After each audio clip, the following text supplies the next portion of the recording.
Assalamualaikum warahmatullahi wabarakatuh. Alhamdulillah nahmaduhu wa nasta'inuhu wa nastahdihi wa nastaghfiruh wa na'udzu billahi min shururi anfusina wa min sayyiati a'malina. Man yahdihillahu fala mudilla lahu wa man yudlilhu fala hadiya lahu. Wassalatu wassalamu ala asyrafil anbiya'i wal mursalin Sayyidina Muhammadin wa ala alihi wa sahbihi ajma'in. Amma ba'd.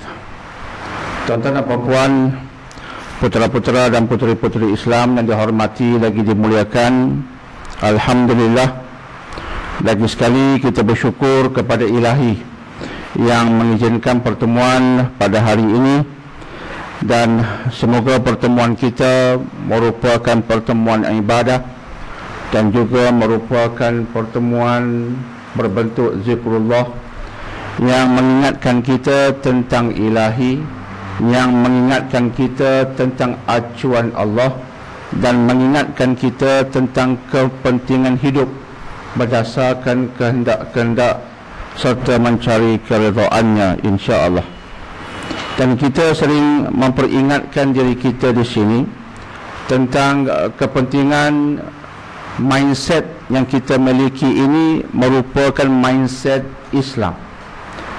Dalam arti kata yang lain, kerangka fikir kita, cara fikir kita dalam apa keadaan sekalipun mestilah bertunjangkan Islam. Ini suatu yang penting untuk menjadikan kita insan Rabbani, insan yang dikasihi Allah Subhanahu wa ta'ala. Ada sebahagian manusia ketika mereka dalam keadaan yang baik lagi riang, mereka menyembah Allah. Tetapi ketika mereka diuji dengan kesusahan dan penderitaan, ketika itu mindset mereka berubah. Mereka memarahi Allah, mereka mengutuk qada dan qadar, sehingga ketika itu mereka terbabas lagi sesat. Lantas pada suatu ketika mereka hidup berdasarkan cahaya Allah, pada ketika yang lain mereka hidup dikuasai oleh iblis dan syaitan. Maka bila kita mengatakan bahawa mindset kita perlulah merupakan mindset Islam, ia bermaksud dalam apa keadaan sekalipun, di mana saja kita berada, dalam suasana dan senario apa sekalipun, di musim pilihan raya, di luar musim itu, ketika kita sedang bersama-sama dengan majlis keramaian, di luar majlis itu, dan begitulah seterusnya, kita mesti membawa kerangka fikir Islam. Dan dengan minda itu, hendaklah kita menjadikan setiap tindak tanduk kita, setiap tingkah laku kita berdasarkan Islam, berdasarkan agama di mana saja kita berada. Dan kita pernah menyebutkan di sini sebuah hadis sahih riwayat Imam Muslim yang saya katakan ketika itu ini sebuah hadis yang mengkagumkan. Nabi SAW bersabda, ajaban li amril mu'min. Orang mukmin itu ajaban. Ajaban artinya menakjubkan. Orang mukmin ini menakjubkan dengan maksud mereka golongan luar biasa. Mereka bukan orang biasa, mereka luar biasa. Dan baginda seterusnya mengatakan, inna amrahu kullahu lahu khair. Kesemua apa yang menimpa ke atasnya menjadi baik. Ini Muslim sejati. Apa sahaja yang menimpa ke atas kita, ia menjadi baik. Maksud menjadi baik dalam konteks agama ialah apa sahaja yang datang kepada kita, kita terimanya dan kita jadikannya sebagai modal untuk mendapat keredaan ilahi. Seterusnya baginda menyambung, in asabathu sarra syakara. Bila dia mendapat kesenangan, sarra artinya kesenangan. Bila dia mendapat kesenangan, kemewahan, syakara, dia bersyukur kepada Allah. Sekaligus dengan sikap itu, kesenangan yang dimilikinya menjadi baik baginya. Tidak salah mendapat kesenangan, tidak salah kita memiliki kemewahan, dengan syarat bila kita memiliki kesenangan, mendapat nikmat dan seumpamanya, jangan lupa untuk bersyukur kepada Allah. Dan bersyukur kepada Allah ini bukan sekadar kita mengucapkan lafaz Alhamdulillah, Alhamdulillah, Alhamdulillah.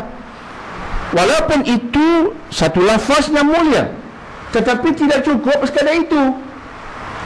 Sebab syukur yang hakiki ialah syukur yang datang dari hati. Hati yang berterima kasih kepada Allah. Kemudian syukur itu kita terjemahkan dalam bentuk lisan, sehingga melahirkan kalimat-kalimat seperti Alhamdulillah dan seumpamanya. Dan kemudian syukur di hati itu kita terjemahkan dalam bentuk amali. Amali menggerakkan jasad tubuh badan. Tangan bergerak untuk amal yang baik, yang sesuai dengannya. Kaki bergerak untuk melaksanakan amal yang baik, yang sesuai dengannya. Itulah syukur yang dimaksudkan Nabi ketika itu. Kemewahan yang datang kepada kita, kemewahan yang diredai. Itu mukmin menakjubkan. Dan baginda menyambung, in asabathu dharra. Tadi sarra, sekarang dharra. Bila datang pula menimpa ke atasnya kesusahan, musibah, masalah, penyakit, apa pula yang berlaku ke atasnya? Tadi senang, dia bersyukur dengan sebenarnya. Sekarang kemudaratan, musibah pula menimpa ke atasnya. Apa pula berlaku ke atasnya? Sabara, dia bersabar. Fakana khairullah. Dan dengan itu musibah yang menimpanya jadi baik baginya. Bila musibah diberitahu pada orang, orang kata tak baik, tapi bagi mukmin menjadi baik. Ini mindset yang Nabi ajar kepada kita. Sekaligus ketika kita susah, kita tak merungut. Kita jadikan kesusahan sebagai latihan untuk mendidik jiwa, sebagai latihan untuk lebih mendekatkan diri kepada Allah. Dan ketika senang, kita tak terbabas, kita tidak sombong, kita tidak kufur nikmat, kita tidak melupakan solat, kita tetap di atas Islam dengan mensyukurinya secara yang sebenarnya. Ini yang saya maksudkan di peringkat awal tadi sebagai mindset, supaya insya-Allah dalam apa keadaan sekalipun, landasan kita landasan yang lurus. Sirat kita siratul mustaqim. Jalan kita jalan mustaqim. Mustaqim artinya lurus. Lurus artinya berdasarkan acuan Islam. Itulah yang Nabi berjaya hasilkan dahulu. Produk yang Nabi hasilkan yang bernama sahabat-sahabat radhiyallahu anhum, itulah ciri-cirinya. Dan pada hari ini itu juga yang kita cuba hasilkan untuk diri kita dan masyarakat kita.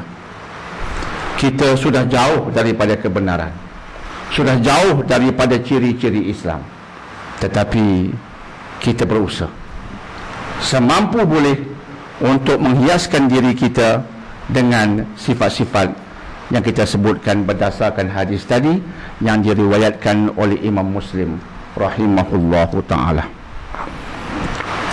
Kita kembali kepada agenda kita. Pada petang ini kita masuki surah yang baru.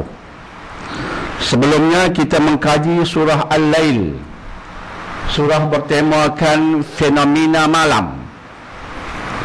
Hari ini kita masuki surah nombor 93, dan kita akan mengkaji surah Ad-Duha yang berkaitan dengan fenomena waktu duha, waktu matahari berada di tahap sepenggalah,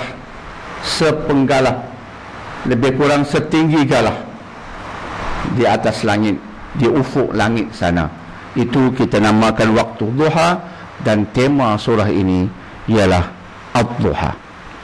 A'udzu billahi minasyaitonir rajim. Bismillahirrahmanirrahim.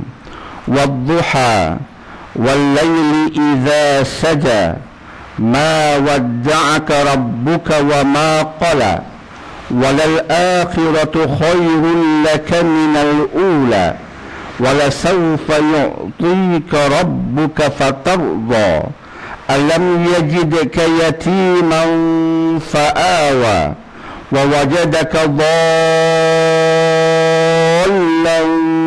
fahada wa wajadaka 'ailan fa'aghna فأما اليتيم فلا تقهر وأما السائل فلا تنهر وأما بنعمة ربك فحدث. Sadaqallahul Azim. Surah Ad-Duha ayat 1 hingga ke ayat 11, yang bermaksud demi waktu duha dan demi malam yang sunyi sepi, Rabbmu, yakni Tuhanmu, tidak meninggalkanmu dan tidak pula membenci kepadamu. Dan sesungguhnya alam akhirat lebih baik daripada alam permulaan, iaitu alam duniawi ini. Dan kelak Tuhanmu pasti memberikan kurniaannya kepadamu, lalu hatimu menjadi puas. Bukankah dia mendapatimu sebagai anak yatim, lalu dia melindungimu? Dan dia mendapatimu sebagai seorang yang bingung, lalu dia memberikan petunjuk. Dan dia mendapatimu sebagai seorang yang serba kekurangan, dan dia memberikan kecukupan. Adapun terhadap anak-anak yatim, maka janganlah kamu berlaku sewenang-wenangnya. Dan terhadap orang miskin yang meminta, jangan kamu mengherdiknya. Dan terhadap nikmat Tuhanmu, maka hendaklah kamu sebut-sebutkannya dengan bersyukur kepadanya. Tuan-tuan dan puan-puan, putera-putera dan puteri-puteri Islam yang dihormati lagi dimuliakan, seperti mana biasa, bila kita mulakan kajian sesuatu surah yang baharu, kita peringatkan diri kita dengan beberapa ilmu yang berkait rapat dengan ilmu ulumul Quran. Ulumul Quran merupakan ilmu-ilmu yang membicarakan tentang bagaimana kita memahami Al-Quran dan mentafsir Al-Quran secara yang betul. Ada manusia mengkaji Al-Quran, tetapi selepas mereka mengkaji Al-Quran, mereka menjadi semakin sesat. Sedangkan dia mengkaji Al-Quran. Mengapa selepas mengkaji Al-Quran, dia semakin jauh daripada kebenaran? Kesilapannya bukan kepada Al-Quran. Kesilapannya kepada metodologi yang dia gunakan. Dia gunakan metodologi yang salah. Dia menggunakan cara faham yang salah, yang tidak diiktiraf oleh Nabi dan para ulama. Sebab itu jangan tuan-tuan perempuan berasa terkejut Jika ada manusia selepas mengkaji Al-Quran, dia menjadi semakin sesat. Dia berkaitan dengan metodologi. Cara dia faham Quran adalah salah. Sebagai contoh, ilmu ulumul Quran membincangkan tentang adab-adab mentafsir Al-Quran.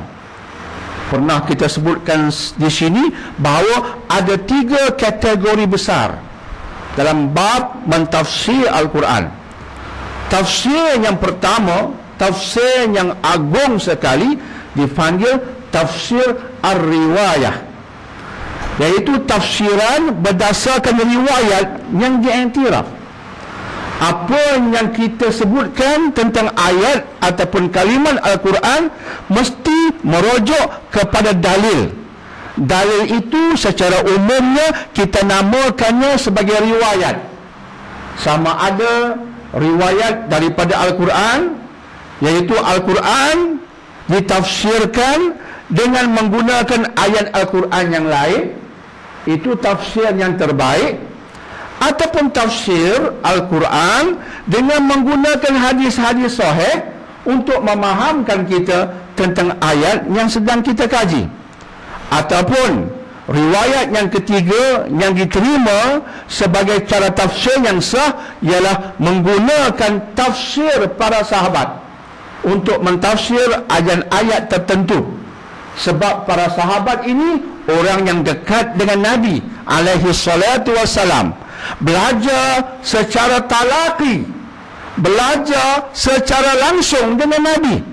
Jangan main-main. Bukan lagi menggunakan kaset, bukan lagi menggunakan disket jika zaman dahulu, tapi menggunakan konsep yang paling mantap berdepan dengan guru mereka alaihi salatu wassalam.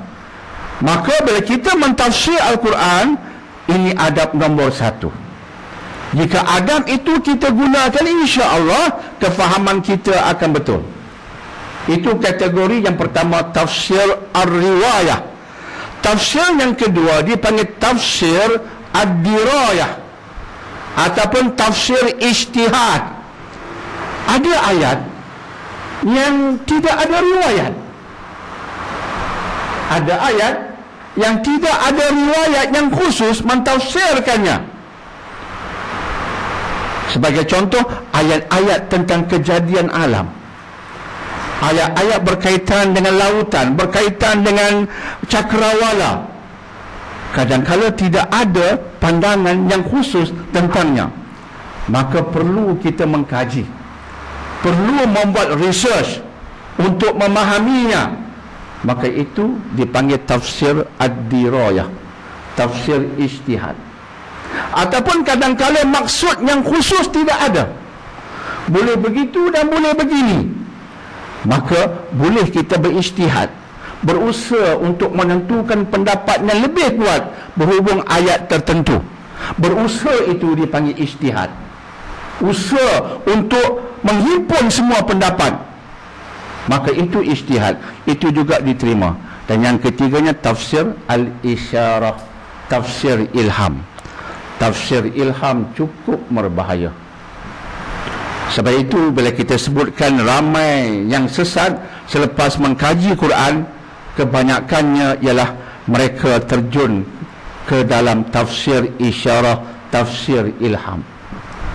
Antara golongan yang banyak kesesatannya dalam konteks Al-Quran, golongan tariqat ataupun golongan sufi. Golongan tariqat, golongan sufi banyak sesat sebab mereka mentafsirkan Al-Quran menggunakan tafsir tok guru mereka. Kononnya tok guru mereka mendapat ilham untuk memahami ayat-ayat tertentu, sedangkan tok guru mereka itu kita pun tak kenal ia siapa. Berbanding para sahabat, lebih baiklah kita ikut para sahabat, ataupun kita diam sahaja, serah maksudnya kepada Allah. Dan golongan yang juga banyak menyesatkan maksud Al-Quran ialah golongan Syiah, yang semakin menyerang bumi Malaysia yang tercinta ini. Makin ramai orang yang kagum dengan Syiah. Dan jangan lupa, golongan Syiah merupakan antara golongan yang banyak mentafsir Al-Quran secara ilham yang menyesatkan. Sebab itu ada manusia selepas mengkaji Quran mereka sesat, sebab metodologi yang mereka gunakan adalah salah. Sebab itu ulama mengatakan untuk memahami Quran, Quran ini wahyu, kalam Allah. Kalam Allah bukan sebarangan. Maka kita perlu memahaminya menggunakan landasan yang betul. Untuk menguasai landasan itu memerlukan kita menguasai ilmu ulumul Quran.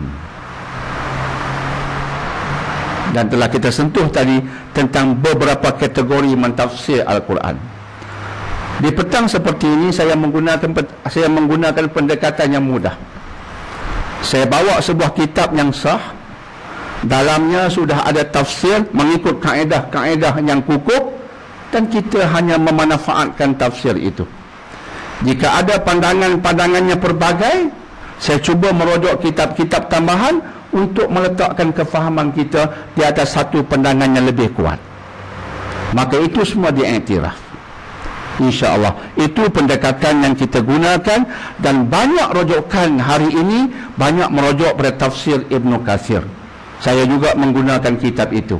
Cuma kadang-kala saya pergi pada tafsir Qurtubi, dan juga tafsir yang bernama Al-Asas fi Tafsir oleh Syekh Said Hawa, kadang-kala Fi Zilalil Quran oleh Syekh Said Qutub, kadang-kala tafsir Al-Azhar oleh Hamka. Kita perbagaikan sumber kita supaya kefahaman kita mantap, insya-Allah. Yang penting kefahaman kita betul. Tuan-tuan dan puan-puan yang dihormati lagi dimuliakan, surah ini surah Makkiyah. Itu ditulis di atas sekali dalam kitab tafsir. Selepas disebutkan nama surah, diletakkan di bawahnya tentang surah itu Makkiyah ataupun Madaniyah. Bagi tuan-tuan dan perempuan yang pernah mengikut sedikit sebanyak ilmu ulumul Quran, sudah boleh memahami maksud Makkiyah dan Madaniyah. Surah ini disebutkan sebagai Makkiyah. Apa maksudnya?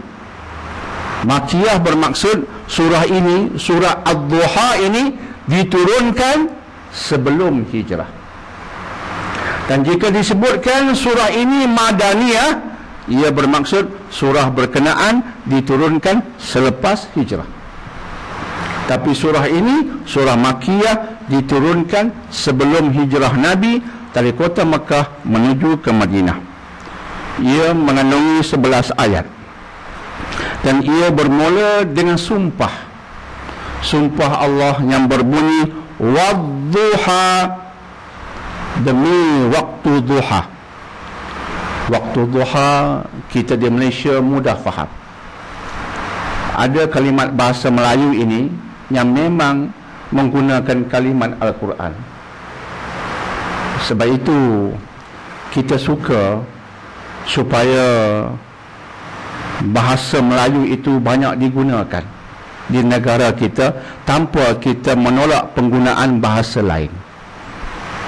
Bila kita nak suruh guru mengajar dalam bahasa Inggeris, ada yang menentang. Dan antara yang menentang itu bukan calang-calang orang, profesor-profesor bahagian sastra dan profesor-profesor bahagian sains. Saya terkejut antara yang bangun menentang penggunaan bahasa Inggeris untuk digunakan di sekolah-sekolah ialah seorang profesor fizik. Seorang profesor fizik yang terkenal di negara kita dan sering diundang pergi ke luar negara. Banyak membentangkan kertas kerja bidang sains dan juga agama. Tapi dia profesor ilmu fizik, pernah belajar di luar negara, di barat sana. Dia menentang penggunaan bahasa Inggeris. Dan dalam ceramah yang saya dengar, dia mengatakan sebab apa? Sebab banyak kalimat bahasa Melayu diambil daripada Quran dan Sunnah. Sebagai contoh, bila kita sebut tentang keikhlasan, kita guna kalimat ikhlas. Barat menggunakan kalimat sincerity. Dia berkata sincerity dan ikhlas tak sama, berbeza. Bila kita sebut tentang adil, kita guna kalimat Quran adil, adilu, adil. Barat guna kalimat justice. Adil and justice are not the same, dia kata. Bila kita sebut tentang perangai, pekerti, kita menggunakan kalimat akhlak. Innama bu'istu liutammima makarimal akhlak. Kalimat sunnah jadi bahasa kita. Orang Barat gunakan kalimat morality. Moral dan akhlak tak sama. Kita ingat sama, tapi tak sama. Bila kita ikut tafsir maksud akhlak oleh Imam Al-Ghazali, dia berbeza dengan maksud moral. Jadi Profesor Fizik ini menentang penggunaan bahasa Inggeris untuk digunakan di sekolah-sekolah. Bukan membencinya, tapi gunakan bahasa kita, sebab bahasa kita ada dalamnya bahasa Quran dan Sunnah yang berbeza dengan bahasa Inggeris. Ini satu walaupun sampingan, tapi saya sebutkan sebab inilah kehebatan bahasa Melayu antaranya. Tapi sekadar boleh cakap bahasa Melayu pun tak cukup jika agama itu tak dikuasai. Justru kita berbalik pada surah Wadduha, dan kita sudah faham maksud duha. Dia kalimat Quran yang bahasa Melayu menggunakannya juga. Demi waktu duha ketika matahari belum tinggi, ketika matahari baru terbit, maka kita panggil waktu itu waktu duha. Ia suatu fenomena yang penting sebab pada waktu itu ada sunnahnya. Kita disunatkan melaksanakan solat sunat duha, paling kurang 2 rakaat. Maka Allah bersumpah dengan duha itu, wadduha wal laili idza saja, demi malam. Surah sebelum ini temanya al-lail. Allah sudah bersumpah dengan fenomena malam. Ayat kedua surah ad-duha, lagi sekali Allah bersumpah dengan malam. Tapi Allah bersumpah dengan malam dikaitkan dengan idza saja, wal laili idza saja, dan demi waktu malam ketika ia sunyi sepi. Kesunyian di waktu malam sudah pasti kesunyian yang ada manfaatnya untuk kita bertafakur, untuk kita berzikir, untuk kita beribadah, dan begitulah seterusnya. Jadi ini sumpah yang ada perkaitannya dengan ibadah. Waktu-waktu yang khusus ini ada ibadahnya. Jangan lupa ajaran Islam seperti yang saya sebutkan tadi. Waktu-waktu dalam Islam ini disebut waktu duha, waktu zuhur, waktu asar. Apabila setiap hari itu dikategorikan dengan nama-nama sedemikian rupa, ia bukan kalimat kosong. Ia dikategorikan, dibahagikan seperti itu untuk mengingatkan kita tentang ibadah khusus di waktu itu. Ini kalimat agama. Zuhur, asar, maghrib, isya. Sebelum Nabi diutus, Islam diturunkan, manusia tak tahu pembahagian masa seperti itu. Manusia tidak tahu. Yang mereka tahu malam dan siang. Tapi sekarang malam itu ada agenda ibadahnya, siang ada agendanya, dan kemudian agenda itu dibahagikan mengikut kalimat-kalimat yang telah kita sebutkan tadi. Lantas orang Islam bukan hanya bercakap tentang masa, tetapi bercakap tentang masa dikaitkan dengan ibadah. Itu Muslim. Orang lain hanya bercakap tentang masa. What is the time, please? Orang Islam bertanya, what is the time, please? Oh, time for Zuhur prayer. Dikaitkan dengan ibadah. Bukan hanya bertanya tentang masa, tapi bertanya untuk dikaitkan dengan waktu ibadah. Itu Muslim. Itu Muslim. Jadi bila Allah bersumpah dengan duha, bukan sahaja Allah nak bagi tahu, oh antara waktunya duha. Tak. Allah nak peringatkan itu juga ada ibadahnya. Allah bersumpah dengan malam, bukan sekadar nak beritahu, oh ada malamnya. Kita sudah tahu, tapi Allah nak beritahu pada malam itu, jangan lupa ada kewajipan-kewajipan yang wajib kamu lakukan dan yang sunat kamu lakukan untuk mengabdikan diri kepadaku, keuntungannya bagimu. Walaili idza saja, malam itu sunyi sepi, waktu untuk berehat. Ma wadda'aka rabbuka wa ma qala. Sebagaimana waktu duha aku yang mengurusnya, malam yang sunyi sepi aku yang mengurusnya. Ya Muhammad, aku juga mengurus hidupmu, dan aku tidak meninggalkan kamu, dan tidak pula kamu aku benci. Rupa-rupanya surah Duha ini ada sebab turunnya. Ini salah satu ilmu yang ada perkaitannya dengan ilmu ulumul Quran yang kita sebutkan tadi. Jadi pada petang ini kita dah sentuh apa dia.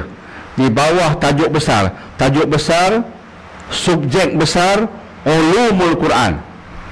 Di bawah subjek besar ulumul Quran tadi telah kita sentuh pertamanya bahagian-bahagian tafsiran Quran, beberapa kategori tafsiran Quran. Tafsir al-riwayah, tafsir al-dirayah, tafsir al-isyarah telah kita bincang tadi.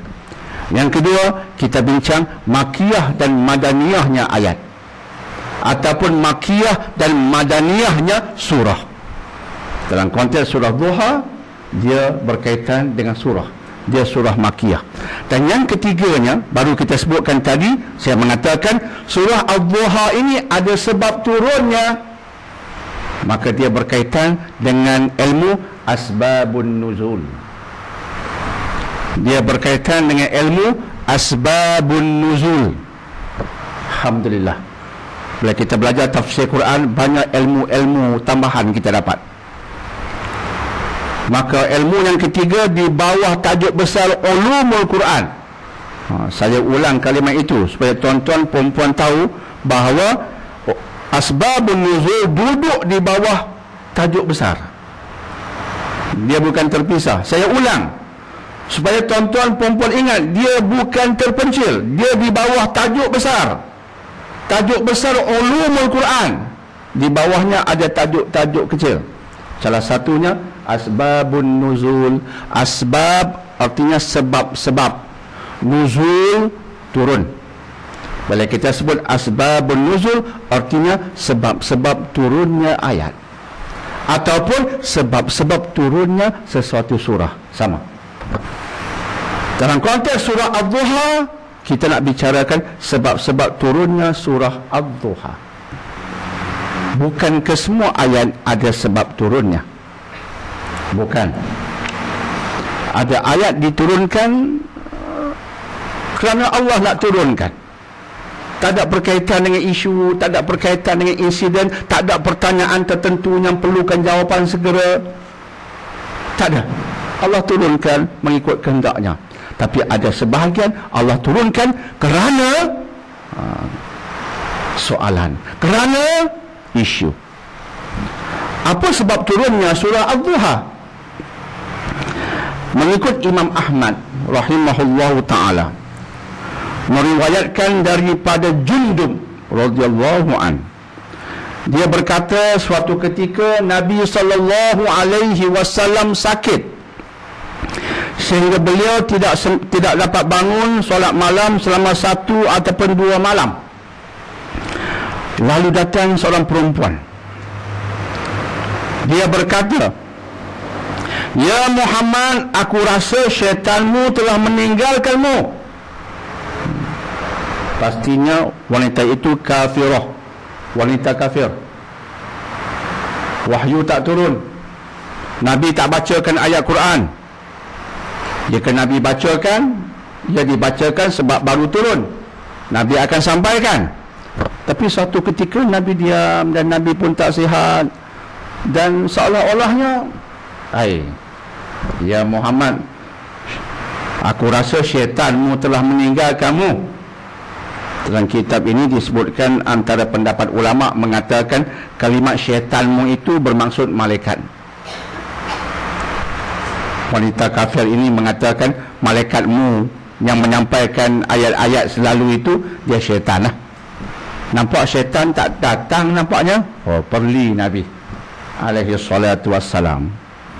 Dan aku rasa dia telah meninggal kamu, syaitanmu telah meninggal kamu. Tengok kamu pun sakit. Tengok Tuhan kamu tak pedulikan kamu. Padahal kalau kita sakit, adakah Allah tak pedulikan kita? Dia ujian. Allah tahu kita sedang sakit. Allah sedang menguji kita. Nabi pun sakit sehingga tak boleh bangun 1-2 malam. Ini Rasulullah. Kita tak bangun banyak malam tu biasalah. Tapi Nabi SAW bangun setiap malam. Tiba-tiba 1-2 malam sakit, tak boleh bangun. Nabi tak bangun, menderitanya amat sangat. Bukan sakit ringan lah. Bukan takat pening kepala, Allah nak ambil MC lah. Itu orang biasa. Allah baru pening sikit. Baru pening sikit. Lainlah pening tak boleh bangun. Ni pening sikit. Tengok filem Korea boleh lagi. Tak apa pening sangat nak MC. Nabi kalau dia sakit sungguh, tak boleh bangun malam. Maka wanita kafir ni berkata, syaitanmu telah meninggal kamu. Maka turun ayat ini, wadduha wallaili idza saja. Kemudian ayat ketiga, ma wadda'aka rabbuka wa ma qala. Tuhanmu tak meninggalkanmu, dan Tuhanmu wa ma qala, Tuhanmu tak membencimu. Jangan bimbang. Allah tak meninggal kamu ya Muhammad. Allah juga tak membencimu. Kamu sakit bukan sebab Allah benci. Kamu tak mendapat wahyu beberapa ketika bukan sebab Allah benci ataupun Allah meninggal kamu. Tidak, tak ada kaitan dengan semua itu. Nampak? Yang tibar pada kita beribadah. Kadang-kala kita rasa kesunyian, Allah tak meninggalkan kita. Kadang-kala kita beribadah, tiba-tiba dapat ujian seperti sakit ataupun yang seumpamanya. Jangan kata Allah ni tak peduli apa-apa ke terhadap aku. Allah ni pasal apa tak tolong aku. Jangan. Allah memperdulikan kita, cuma kita tak sedar. Terus pedulikan diri kita dengan ibadah. Allah tolong kita itu bukan mengikut syarat kita. Bila Allah menolong kita, Dia menolong kita bukan mengikut syarat kita, mengikut kehendak dan syaratnya. Maka teruslah beribadah, teruslah berdoa, teruslah ikhlas, teruslah takarub, dekatkan diri kepada Allah. Pergi mana pun hati sentiasa berzikir. InsyaAllah Dia akan membantu kita. Itu pengajaran juga untuk kita. Itu riwayat daripada Imam Ahmad tentang sebab turunnya. Ada satu lagi riwayat yang disebutkan dalam tafsir Ibn Kathir. Ada satu lagi riwayat dari penjuru Al-Aswad bin Qais. Dia mendengar Jundub, juga daripada Jundub. Dia mendengar Jundub radhiyallahu anhu berkata, Jibril terlambat membawa wahyu kepada Rasulullah. Maka orang musyrik pun berkata, Muhammad telah ditinggalkan oleh Tuhannya.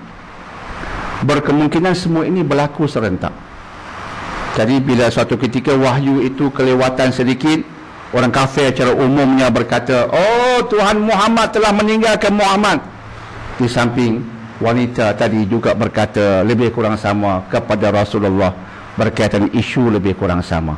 Mungkin semuanya berlaku sebab riwayat datang dari Jundub juga. Jadi semuanya ada kebenarannya. Maka bila orang kafir musyrik berkata Muhammad ditinggalkan Rabbnya, turunlah surah ini yang telah kita bacakan tadi. InsyaAllah. Baik, jelas tuan-tuan dan puan-puan.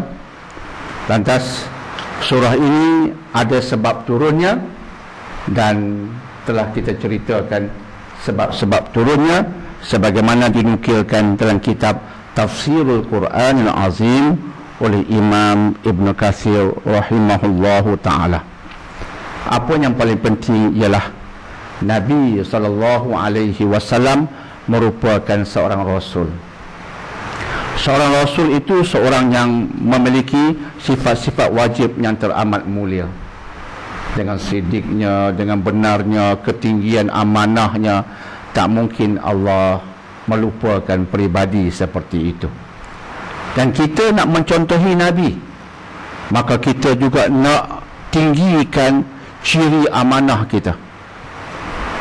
Kalau kita berhutang dengan orang, kita nak bayar, jangan lupakan hutang itu. Catat, fikir balik. Aku ni bermasalah, mungkin aku ada hutang dengan orang sekian-sekian lama, beberapa tahun aku tak bayar. Cuba fikir balik. Kemudian mungkin tak mampu kita bayar spontan, tapi ada usaha untuk membayar. Pernah berlaku pada sahabat Nabi demikian. Ada usaha untuk membayar, kemudian berdoa kepada Allah, ya Allah tolonglah aku membayar hutang. Ada riwayat seperti itu berkaitan Az-Zubair bin Awam radhiyallahu an. Akhirnya Allah bantu dia sehingga lunas semua hutang. Dia tu jangan kita lupa. Ditimpa apa-apa masalah sekalipun, jangan lupa dia. Kemudian berikhtiar dengan tawakal kepadanya. Dia tu penting. Ikhtiar kita bukan penentu, dia penentu. Tapi ikhtiar kita penting sebab dia Azza wa Jal menyuruh kita berikhtiar. Sebab dia menyuruh, sebab itu kita berikhtiar. Tapi kita sedar ikhtiar kita bukan penentu, dia penentu. Jadi kita bertawakal kepadanya di samping berikhtiar sebab dia suruh kita berikhtiar. Bila kita gabungkan itu secara yang betul, insya-Allah masalah boleh selesai. Bukan insya-Allah tiada masalah bagi kita, bukan begitu. Masalah akan datang dan terus mendatang, tapi insya-Allah ada jalan keluar. Allah tidak melupakan kita. Yang penting jangan lupakan dia. Yang penting kita jangan melupakannya Azza wa Jal. Itu syarat penting. Faman a'radha an dzikri fa inna lahu ma'isyatan dhanka. Peringatan keras tapi penting. Siapa a'radha an dzikri, siapa berpaling dari mengingatiku, malas ingat pada Allah, zikri aku punya. Siapa yang berpaling, malas daripada mengingatiku, fa inna lahu, sesungguhnya baginya ma'isyatan dhanka, ada kehidupan yang sempit. Siapa berpaling dari ilahi, kehidupan sempit menantinya. Sebab itu saya menyatakan tadi, jangan lupa dia.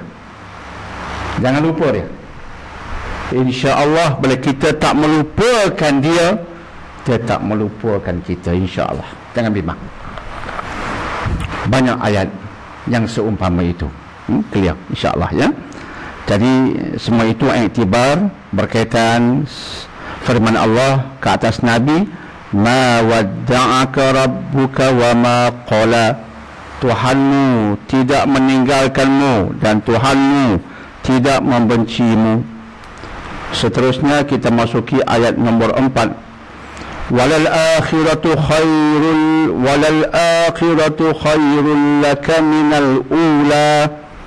Dan sesungguhnya kehidupan yang kemudian itu, akhiratu itu akhir, yang kemudian artinya alam akhirat.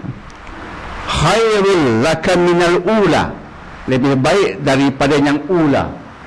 Yang ula yang awal. Yang awal artinya duniawi. Jadi kita ada dua alam. Satu alam akhirat, belum kita masukinya. Satu alam duniawi, kita sedang melaluinya. Itu secara dasar. Dua bahagian kehidupan yang besar bagi kita. Maka Allah mengajar kita mana satu yang penting. Inilah yang kita masukkan huda, petunjuk. Jika tidak, kita tak tahu. Saya pernah mengungkapkan di sini tentang kepentingan huda. Huwallazi arsala rasulahu bil huda wa dinil haq liyuzhirahu ala dini kullihi walau karihal musyrikun. Dialah Allah yang telah mengutus Nabi Muhammad untuk menyampaikan huda, dan agama yang hak. Dan agama ini akan duduk di atas mengatasi segala ideologi yang lain, walaupun dibenci oleh orang-orang musyrik.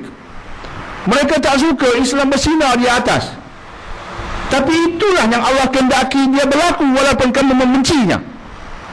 Islam sekarang sedang mula naik, Islam sekarang sedang mula bersinar. Hatta di barat Islam sedang bersinar.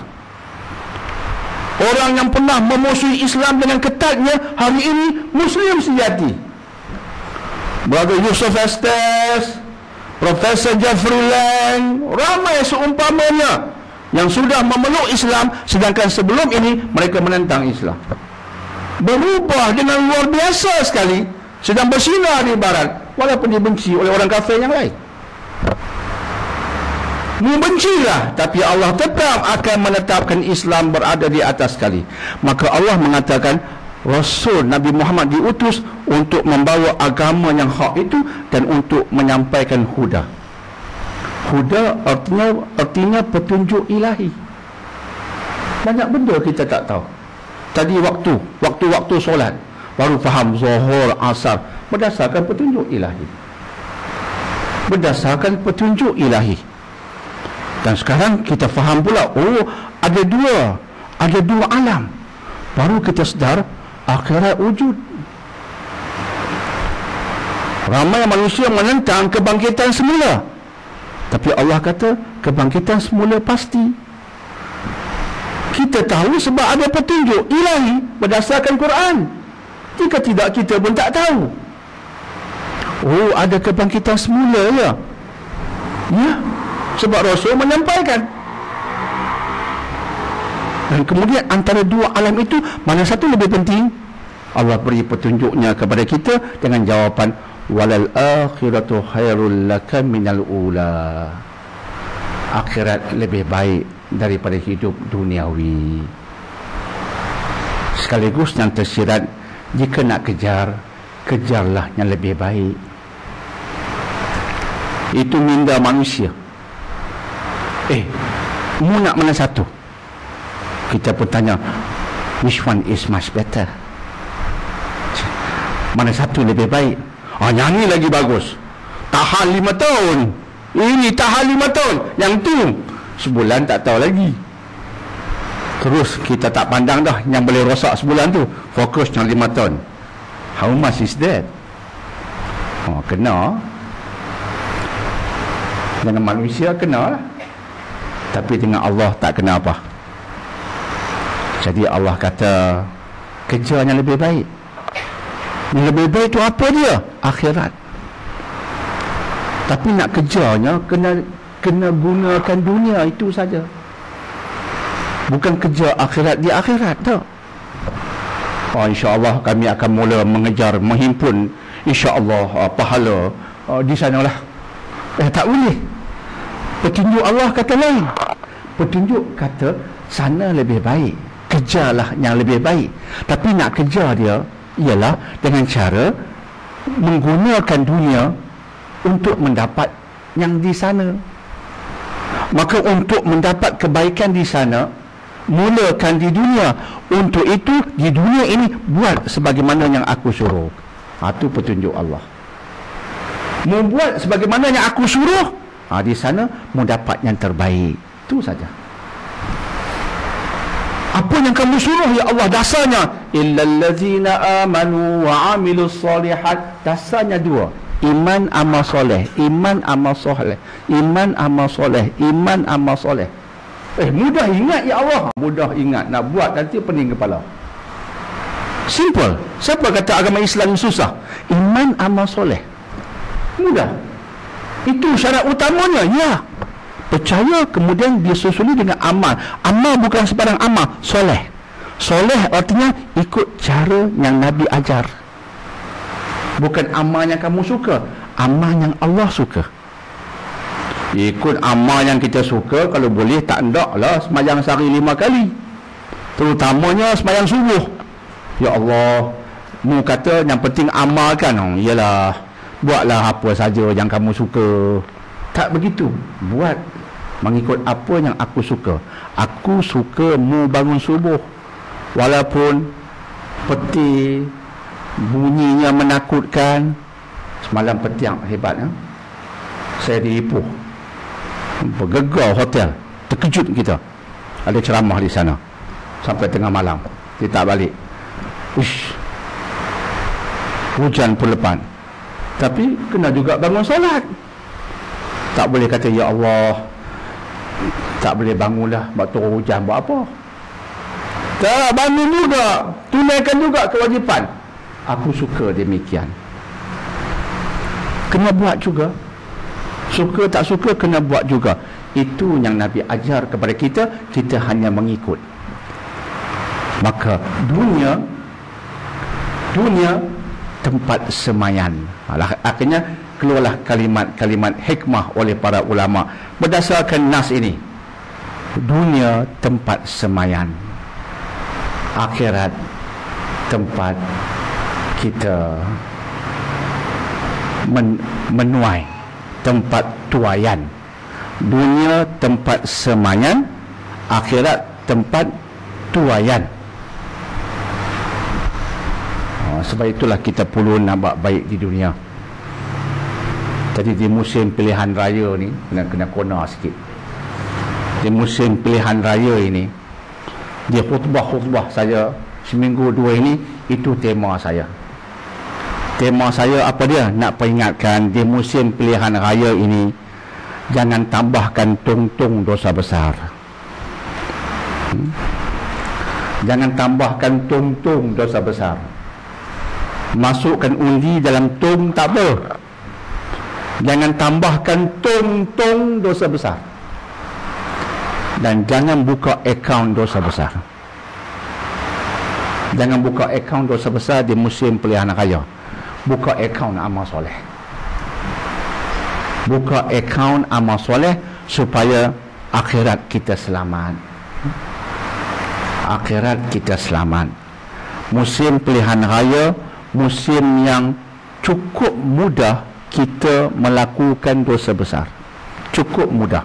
Dosanya bukan kecil, dosa besar. Dan dosa besar berkaitan dengan orang. Yang taubat kita tak terampun. Sebab dosa dengan orang itu tak terampun. Allah syaratkan dosa dengan orang, Allah tak ampun dosa itu sampai dia memaafkan kita.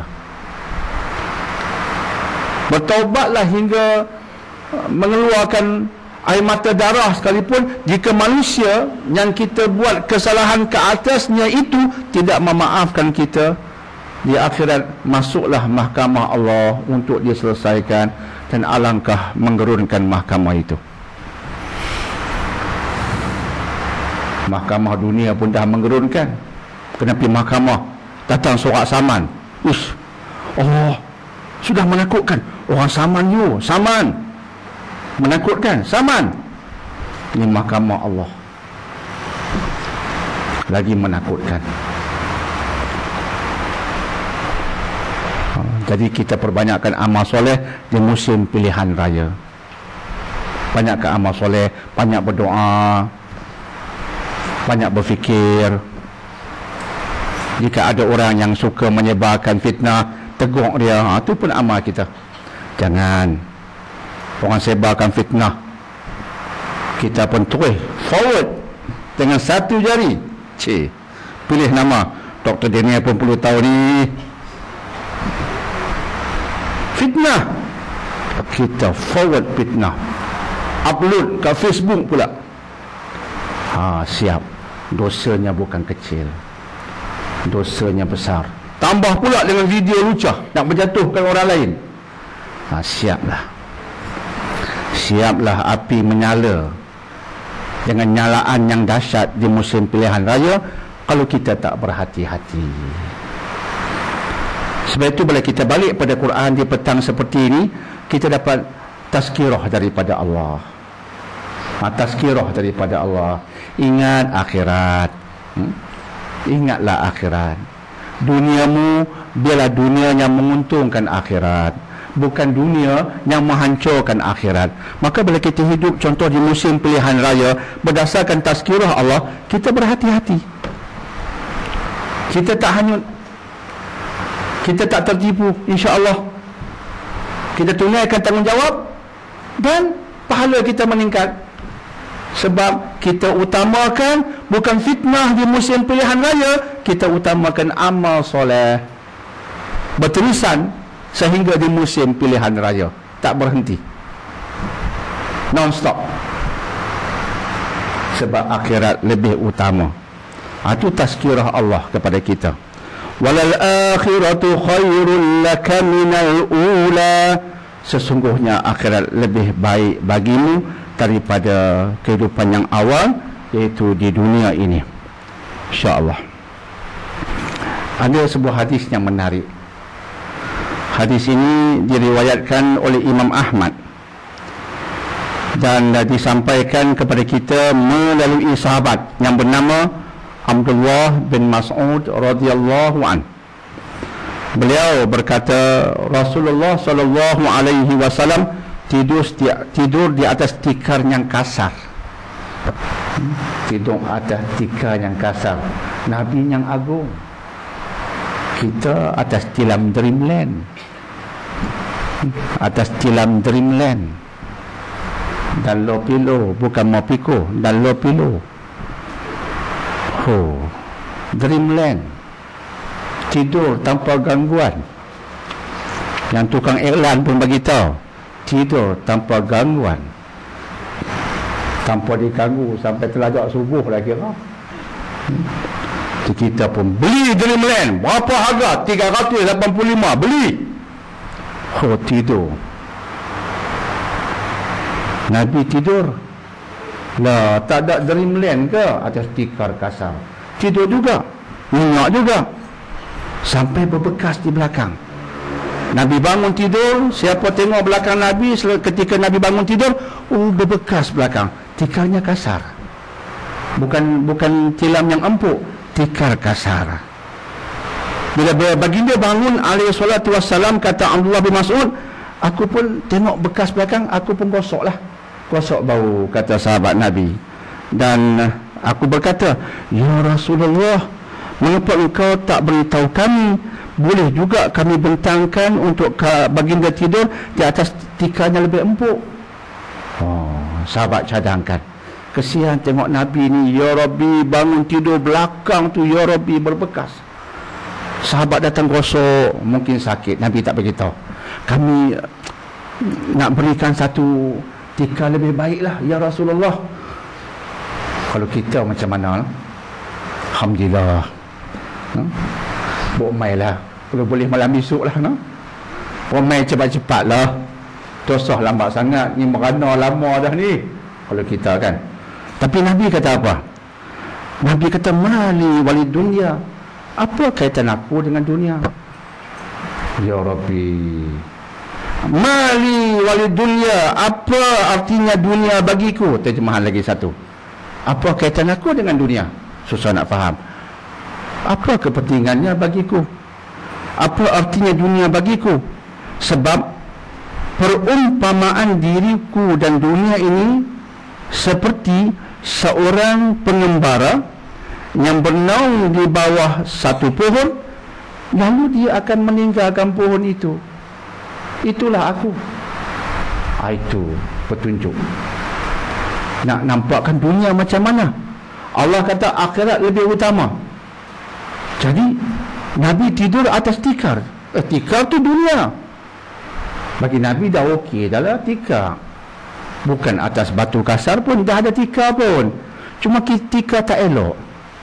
Nak bagi lebih elok, tak payah. Sebab aku ni macam pengembara duduk di bawah satu pohon, kemudian meninggalkannya. Tak payahlah nak susah payah, sebab duduk bawah pohon tu sekejap saja. Pohon tu dunia kita. Kita sedang bermusafir, singgah sekejap di dunia. Dunia itu Nabi kiaskan seperti pohon, bukan kekal abadi. Duduk sekejap, berehat. Berehat itu berehat bagi kita untuk beramal soleh. Sekejap saja kita singgah di bawah pohon, kemudian meninggalkan pohon itu, beredarlah kita pergi ke akhirat. akhirat, alam kekal abadi. Nabi kiaskan kita seperti pengembara yang berehat sekejap di bawah pohon, merupakan sesuatu yang tak masuk akal bagi Nabi kalau kita tumpu dengan tumpuan yang sebenarnya kepada pohon itu, padahal dia seketika. Lantas orang yang beruntung apa dia? Bila dia berehat dengan melakukan sesuatu yang menguntungkan musafirnya,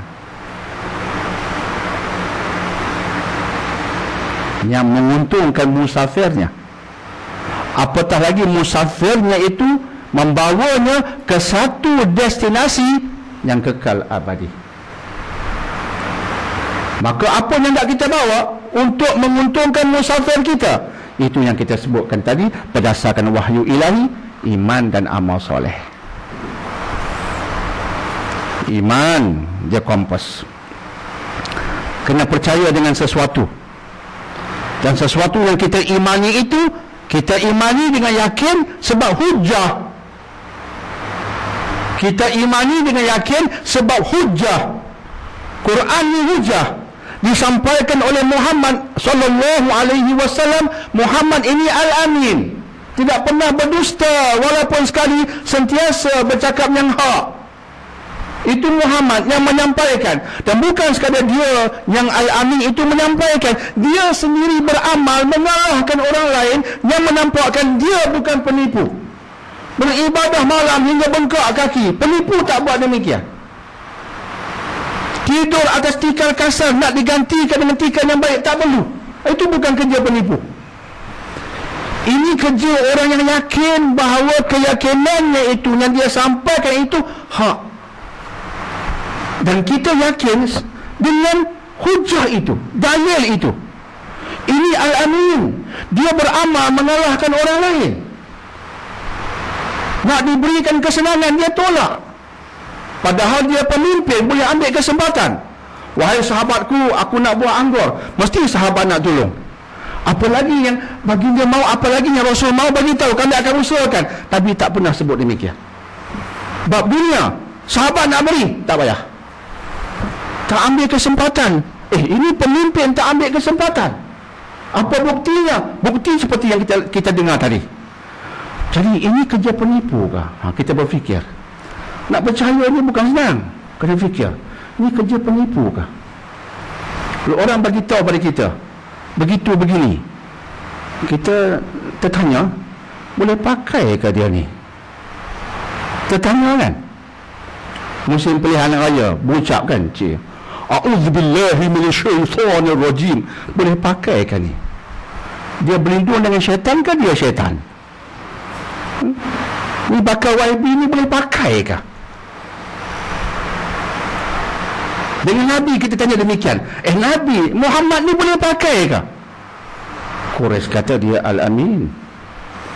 Bukan Nabi minta gelaran itu, mereka berikan. Ketika mereka sedang bertelaga, nak tak Hajarul Aswad di mana satu ketika? Bertelaga antara kabilah, nak letak di mana? Hampir bergaduh. Akhirnya seorang mencadangkan, nanti kita tunggu. Masuk lelaki dalam masjid ni, lepas ni kita tanya dia, pendapat dia. Riwayat mengatakan dengan takdir ilahi, yang masuk itu Nabi Muhammad sallallahu alaihi wasallam. Masuk itu Nabi Muhammad. Ini cerita sebelum Nabi diutus sebagai Rasul. Sebelum diutus sebagai Rasul lagi, sifat mulia dah terselah. Masuk Nabi Muhammad, serentak mereka kata, oh al-amin. Kita redha dengan pendapat dia. Terus kata demikian, oh al-amin. Terus sebut al-amin. Kita redha dengan pendapat dia. Maksudnya, kalau dia tak ada masalah. Sebab pendapat dia sentiasa jujur, benar, tak ada masalah. Al-amin. Peribadi begitu, ditambah dengan dia pula selepas menyampaikan risalah, hidup lebih susah berbanding kita. Ini bukan kerja penipu. Ditambah pula dia yang ummi, di samping al-amin, baginda juga ummi, tak tahu membaca, tak tahu menulis, menyebabkan tak mampu mengkaji tulisan-tulisan orang lain, tak mampu mentalaah kitab-kitab tulisan orang lain. hidup pula di era jahiliyah, era pemikiran paling bawah, tamadunnya jauh daripada apa yang kita faham, eranya jahiliyah namanya pun, tiba-tiba baginda boleh bercakap tentang semua disiplin ilmu,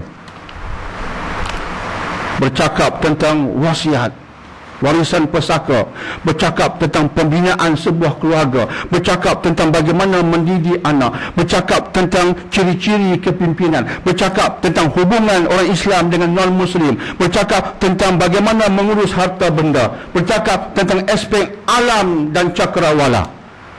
Mampukah seorang manusia menguasai semua ilmu itu? Ditambah pula yang bercakap tentang semua itu ummi, tak tahu membaca, tak tahu menulis,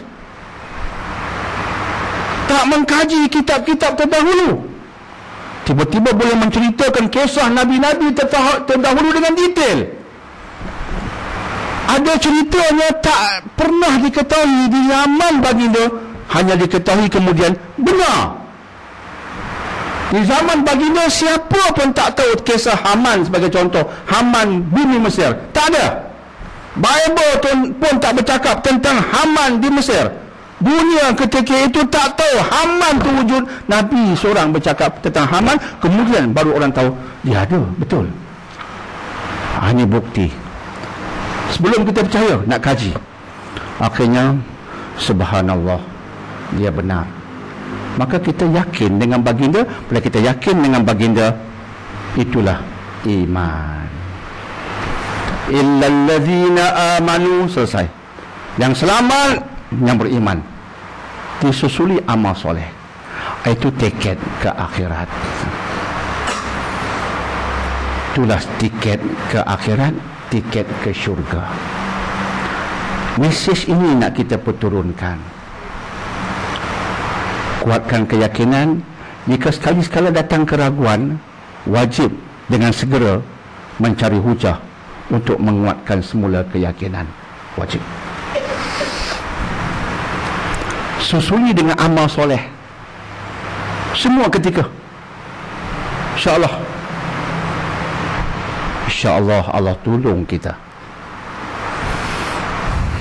Allah tolong kita. Jangan bimbang. Itu mesej yang kita sedang kaji sekarang. Jadi Nabi itu benar. Contohnya hadis tadi, Nabi tak mau kesenangan duniawi. Tapi untuk kita, Nabi tak larang. Itu bukti baginda benar. Baginda bukan penipu. Untuk kamu silakan. Kita sebut dreamland, bukan haram. Tuan-tuan perempuan, jika dah ada dreamland, jangan buang. Dah beli Dunlopillo, jangan buang. Jangan buang, gunakan. Kan kita gunakan untuk keselesaan, tapi keselesaan yang dimanfaatkan untuk ibadah. Silakan. Silakan. Doktor jenis duduk atas kursi ni, sikit punya sedap kan kursi ni. Kan? Duduk, tak sakit apa. Tuan-tuan perempuan yang sakit, penceramah duduk sedap, dia bantai 2 jam, sedap lah. Tapi kita guna untuk kebaikan. Itu kiasannya, nak mudahkan kefahaman. Kita guna kipas angin. Satu hari mungkin insya-Allah ada jutawan datang ke, insya-Allah letak pula aircon kat sini. Semua datang pakai aircon sebab terlampau sejuk. Salahkah? Tak, gunakan keselesaan untuk Allah. Tapi yang kita nak sebutkan Nabi tak nak. Untuk umat silakan, tapi aku tak nak. Artinya Nabi tak ambil kesempatan. Mengapa tak ambil kesempatan? Sebab baginda hanya tumpu pada akhirat. Itu saja. Hidup susah, tak apa. Aku seperti singgah di bawah satu pohon, akan meninggalkannya. Tak perlu kamu bersusah payah nak elokkan aku di bawah pohon itu. Tak payah. Itu riwayat daripada sahabat Abdullah bin Mas'ud radhiyallahu an, dan hadis itu diriwayatkan oleh Imam Tirmizi, Ibnu Majah, dan Imam Tirmizi menyatakan taraf hadis itu hasan lagi sahih. Jadi taraf yang kuat, hasan lagi sahih, tak sampai ke taraf sahih, bawah sikit daripada sahih, tapi boleh kita guna pakai, insya-Allah.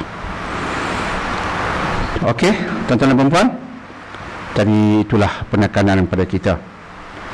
Terus kita masuki ayat nombor 5. Wala sawfa yu'tika rabbuka fatarda. Dan sesungguhnya kelak Tuhanmu akan memberikan kurniaan kepadamu sehingga kamu redha. Terjemahan di sini sehingga kamu puas. Puas. Hidup di dunia susah, kelak kamu akan kuberikan nikmat sampai kamu puas. Terjemahan maksudnya kamu rasa Allah tak payah apa-apa dah lah, terlampau seronok, sampai kamu puas, sampai kamu redha. Tapi kurniaan itu di alam akhirat. Antara kurniaan tersebut dipanggil sungai Al-Kautsar. Antara kurniaan yang Allah berikan khusus kepada baginda alaihi salatu wassalam berdasarkan riwayat yang sahih, ialah sebuah kolam ataupun sebuah sungai Al-Kautsar yang mana di kedua tepinya ada kubah-kubah yang diperbuat daripada mutiara. Tanahnya merupakan minyak kasturi yang sangat wangi. Artinya tanahnya berlumuran dengan minyak kasturi yang sangat wangi, dan ia berdasarkan hadis yang sahih.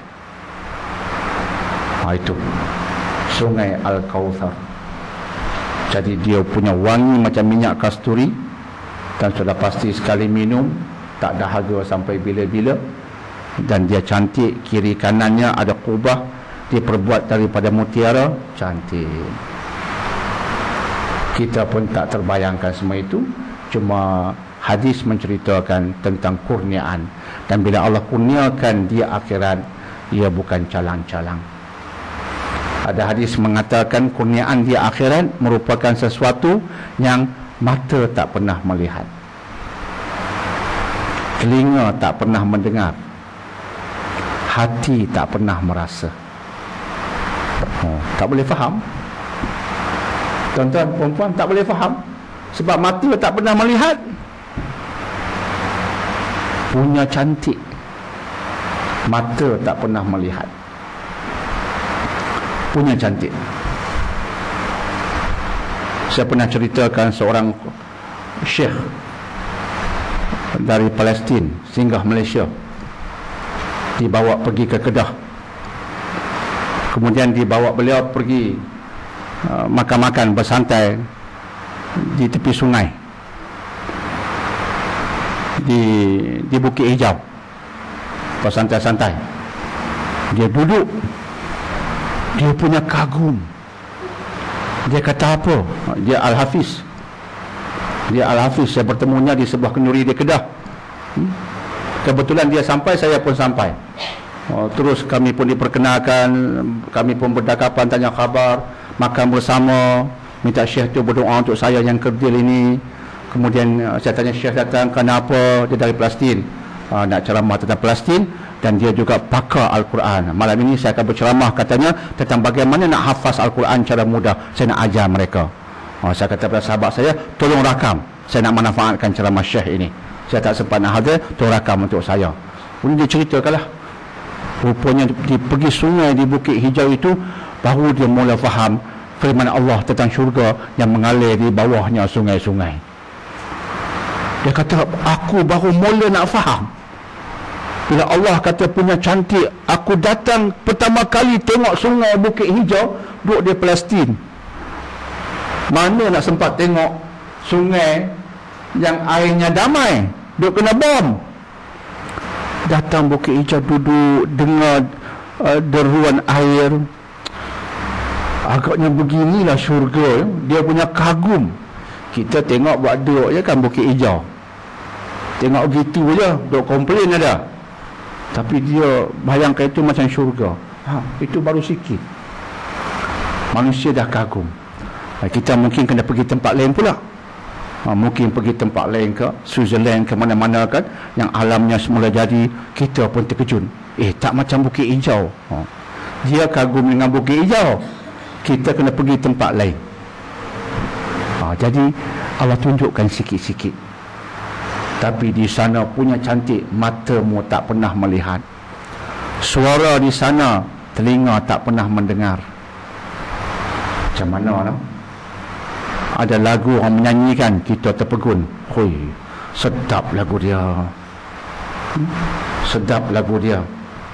Ada seorang tulis di Facebook dia, saya terlintas baca, selepas mendengar suara Anwar Zain, menitis air mata saya. Hui, lagu apa yang hang dengar?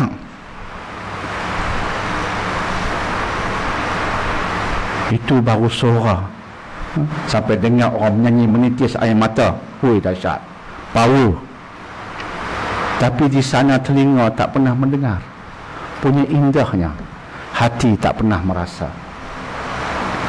Ya Muhammad, aku akan berikan padamu balasan di sana sampai kamu puas. Masya Allah.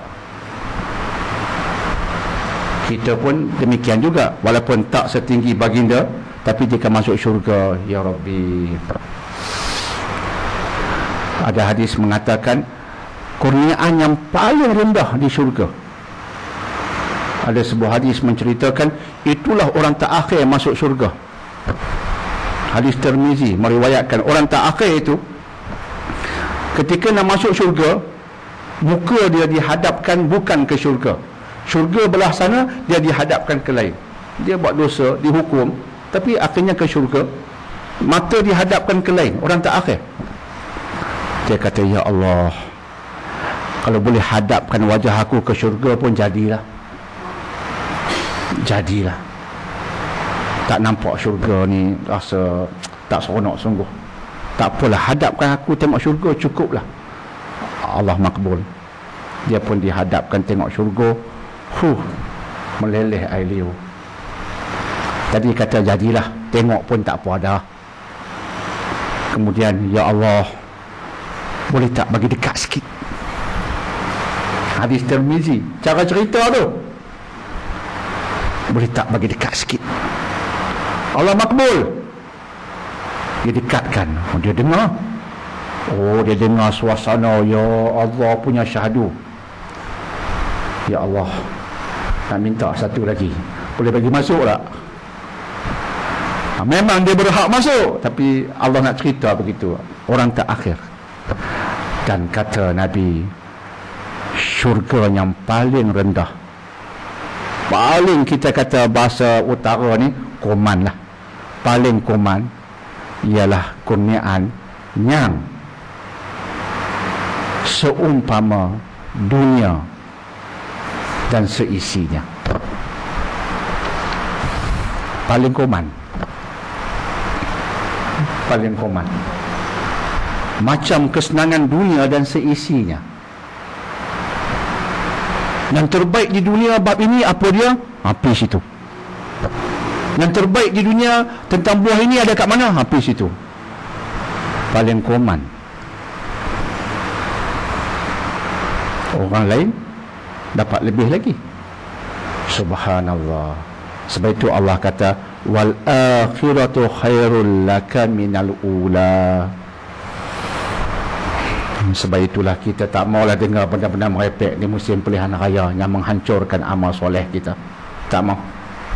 Orang forward video-video lucah, delete dan pesan kat dia, ittaqullah.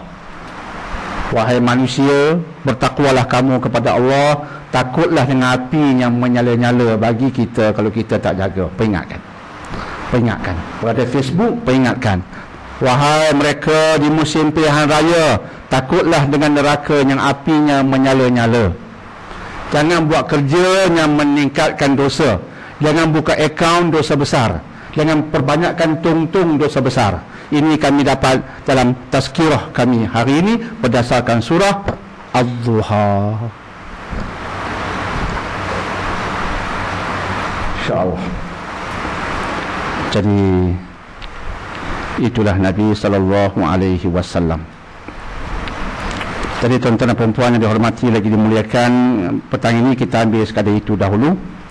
Dan insya-Allah minggu hadapan rasanya ayat-ayatnya Masya Allah ya, dia akan sampai pada konklusi. Petang ini kita bincangkan ayat-ayat tentang janji Allah, kamu akan diberikan dan sebagainya. ayat sambungannya tentang untuk dapat janji Allah itu mu kena buat apa. Itu minggu hadapan, insya-Allah. Insya-Allah. Allahu a'lam bissawab. Semoga insya-Allah Allah permudahkan jalan kita ke jannah, insya-Allah. Dan semoga Allah menjauhkan kita daripada neraka yang apinya menyala-nyala, insya-Allah. Amin ya rabbal alamin. Kita buka pada soalan, insya-Allah. Saya menjanjikan pada minggu lepas nak buat kenduri. Jadi nampaknya jadi minggu ni. Jadi minggu ni. Terima kasih kepada Puan Syimah menyediakan sikit lah. Taklah setara mana, tapi dah disediakan. Jangan diedar lagi, takut orang tak dengar saya, duk tumpu pada kuih. Jadi insya-Allah selepas ni jangan lupa ya, tuan-tuan perempuan sila ambil dan sila sudi-sudilah untuk menjamah sedikit kenduri. Dan yang tak sempat tu, kalau dapat bertemu, ambillah untuk mereka yang boleh kita bertemu lah, insya-Allah ambil untuk sampaikan. Tapi selepas ni tak ada qadaan lah, tak ada qada. Ustaz minggu depan macam mana? Tak ada qada dah, semua main tunai, insya-Allah. Ustaz, ya sila. zakat ni dia ada asnaf dia. Ya. Jadi asnaf dia semua orang. Soalannya, boleh tak kita bayar zakat dan satu sisi riba? Ni penerima ni kena orang ke, atau boleh tak kita niatkan zakat atau kena buat masjid? Ya. Kita yang menguruskan rumah masjid tu, ataupun tak boleh, kerana kita kena melalui orang. Ya, betul. Benar. Ya, Zura, betul. Bila kita mengeluarkan zakat, ia suatu pemberian yang wajib. Zakat pengeluarannya adalah wajib mengikut kategori-kategorinya. Ada zakat emas, zakat perak, zakat jual beli, dan zakat kerjaya. Itu zakat atas usaha kita. Dan dia suatu pengeluaran harta yang wajib. Dalam konteks harta benda, wang ringgit kita, setiap tahun wajib kita keluarkan jumlah wang yang merupakan 2,5% daripada keseluruhan wang yang kita simpan. Jadi campur semua, setiap tahun Hijriah keluarkan 2,5%. Sebagai contoh, tahun lepas kita keluarkan zakat bersempena Ramadan. Tahun ini musim Ramadan keluar zakat lagi sekali, campur semua wang kita yang di bank, yang kita laburkan berbentuk investment, contohnya di Makal ke, MAAKL yang Islami, ataupun public trust ke yang Islami, campur semua dan keluarkan 2,5%. Baik, itu pertama. Yang keduanya, bila kita keluarkan wang itu, wang zakat wajib diberikan kepada asnafnya. Asnaf artinya kepada sasaran yang boleh menerima zakat. Dia tak boleh sebarangan. Dalam Quran disebutkan asnaf itu sebagai 8. Yang fakir, yang miskin, yang berhutang, mu'allaf, hamba dan sebagainya. Campur semua 8. Tak boleh yang lain. Jadi pertanyaan tadi ialah, kita nak keluarkan zakat contohnya untuk pembinaan masjid.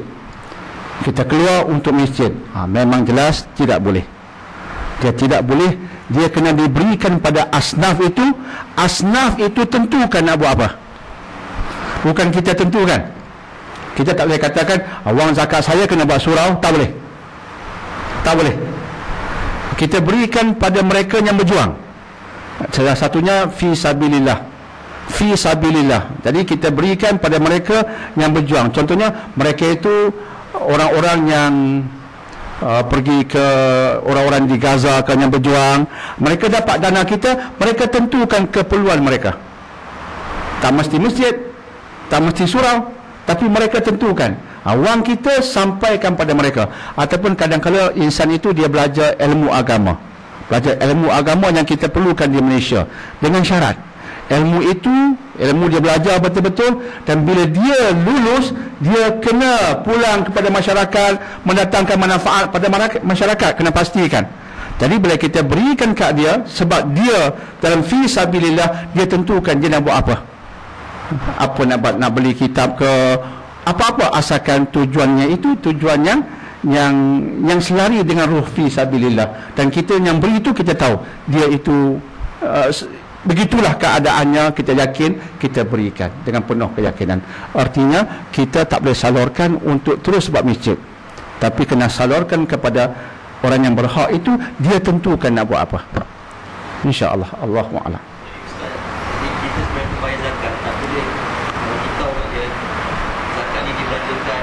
Ya, tak boleh. Jadi kalau misalnya kita zakat sekolah, Ya. boleh pulang kan? Okey. Macam di sekolah, dia boleh, di Teluk Kumba ada sekolah Itqan. Jadi mereka itu penerima zakat. Kita berikan kepada mereka sebab takrif sekolah itu amil. Dia walaupun sekolah, tapi sekolah sebagai amil, artinya penerima wang zakat. Jadi penerima itu akan kembalikan pada majlis, pada pusat urus zakat, dan pusat urus zakat pun amil. Jadi sah. Amil itu sah. Dia akan akhirnya dapat 1/8, dia tukang kutip, salurkan ke sana, tapi dia berhak juga menerima. Dan disebabkan penerima itu adalah sekolah, maka dia boleh gunakan untuk sekolah. Tapi takrif baginya ialah bukan dia menerima sebagai sekolah, dia menerima sebagai amil. InsyaAllah, ya. Ada lagi yang lisan?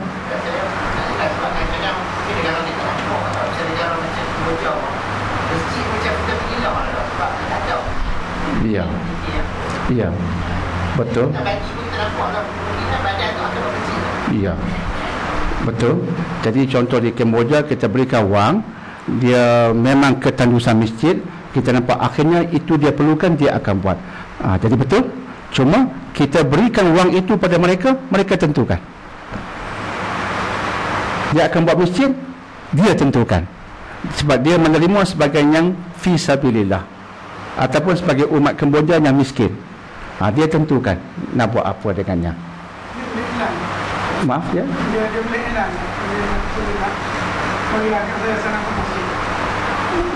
Dia boleh iklan, memperkenalkan dirinya sebagai orang yang layak menerima zakat. Boleh. Macam orang miskin datangkan, saya ni miskin. Cuma kita sahkanlah. Kita pun sahkan betul. Dia boleh mengiklankan sebab dia layak. Dan mungkin jika dia tak iklankan, maka tak kesembayan. Ada orang yang kita kenal, tapi kita kena pastikan dia berada dalam asnaf fi sabilillah. Okey. Okey. Fi sabilillah hari ini takrifnya ya. Ta'rif artinya ta'rif lah. Ta'rifan definisi fi sabilillah. Dalam kitab zakat karangan Profesor Dr. Yusuf Qardawi, ini kita anggap sebagai salah sebuah kitab tentang zakat di era moden yang perinciannya menarik hati, sebab ia mengambil pendapat ulama terdahulu dan aplikasi hari ini. Dalam bab yang disoalkan tadi, fi sabilillah, Profesor mengatakan jika zaman dahulu fi sabilillah ialah orang yang berperang pada jalan Allah. Mereka itu orang yang fi sabilillah. Maka Islam mengatakan boleh diberikan zakat kita kepada mereka, sebab mereka itu jelas dalam kategori berperang fi sabilillah. Bila mereka mendapat harta kita, mereka tentukan apa yang mereka perlukan untuk berjihad. Nak beli pedang, nak beli kuda, bukan kita tentukan, mereka tentukan. Cuma kita berikan pada mereka sebab mereka asnaf. Mereka tu asnaf. Profesor seterusnya menambah, itu yang popular dahulu. Ulama dahulu bila sebut tentang asnaf fi sabilillah, minda mereka berperang fi sabilillah. Tapi sekarang suasana sudah berubah. Memang ada umat Islam yang berperang, tapi majoritinya tidak berperang.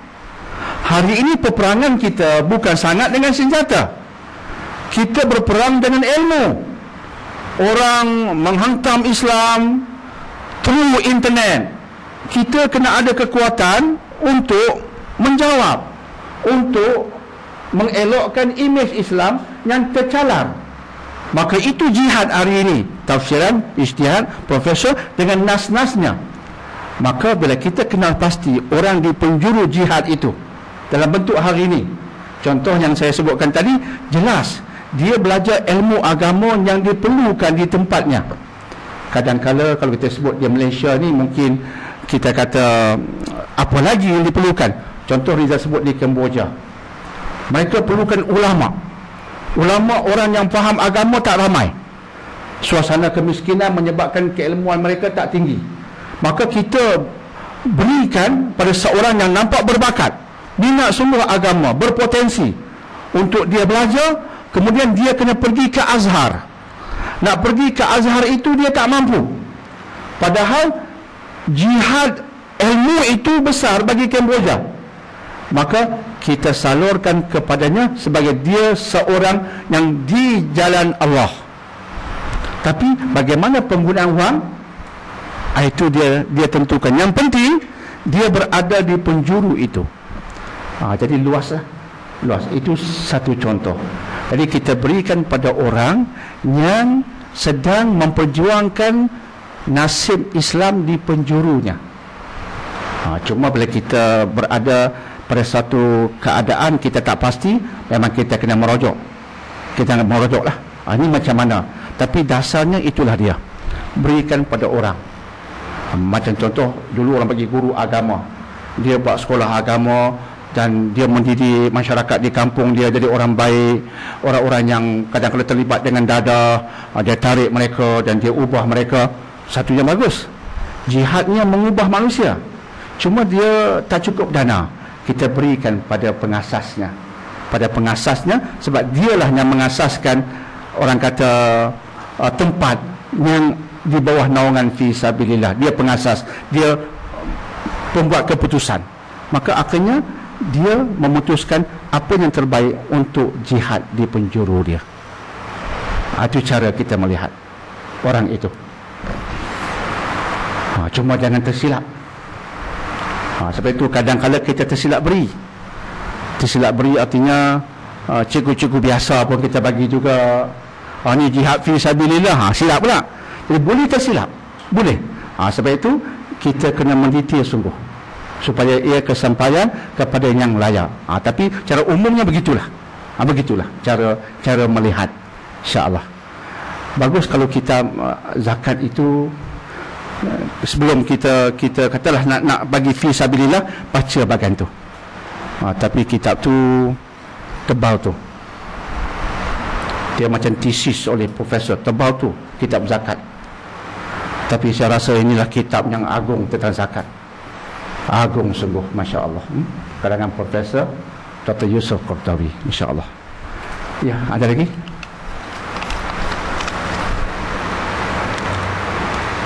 Dr. Daniel, siapakah yang perlu kita pangkah masa pilihan raya? Lah, kalau saya masuk bertanding senang, pangkahlah saya. Dr. Daniel tak mau. Jadi nanti saya akan berikan kaedah-kaedah umum. Kita bila bercakap bab ini, kita dalam perbincangan Al-Quran, agama, kita akan bercakap di atas acuan itu. Di atas acuan itu, tanpa menggunakan acuan fanatik itu ataupun ini. Tapi insya-Allah saya ingat, kalau kita cakap sekarang ni pun mood dia tak berapa sangat. Nanti insya-Allah lah, dekat-dekat 5 Mei nanti kita sebut-sebut lah, insya-Allah. Cuma 5 Mei itu kita cuti.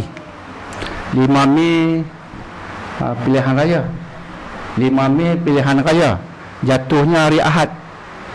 Saya yakin ada setengah tu student nak balik kampung, ada di Pahang, Terengganu. Jadi kita cuti lah 5 Mei.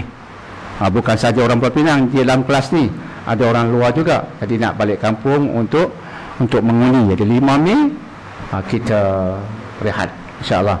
Jadi mungkinlah seminggu sebelum tu saya akan terangkan sikit cara kita menilai. Sebab macam-macam sekarang yang timbul. Saya sebutkan isu ada mengatakan setengah orang Cina di Malaysia kafir harbi.